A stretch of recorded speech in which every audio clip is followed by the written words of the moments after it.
Breaking news. Nizamabad జిల్లాలో private హాస్పిటల్లో వైద్యం వికటించి యువకుడి మృతి. నిజామాబాద్ నగరంలోని ఎల్లమ్మగుట్ట ప్రాంతంలో గల మెడికవర్ ఆసుపత్రిలో వైద్యం వికటించి యువకుడు మృతి చెందినట్లు బంధువులు ఆరోపించారు.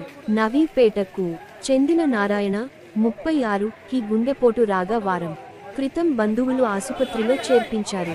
చికిత్స పొందుతూ యువకుడు గురువారం మృతి చెందాడు. వైద్యులు సరైన సమయంలో శస్త్రచికిత్స చేయకపోవడం వల్లే నారాయణ మృతి చెందినట్లు కుటుంబీకులు ఆసుపత్రి ఎదుట ఆందోళన దిగారు. నిజామాబాద్ జిల్లాలో ప్రైవేటు హాస్పిటల్ దోపిడీ ఎక్కువైందని బాధితులు ఈ సందర్భంగా గ్రామం నుంచి భారీ ఎత్తున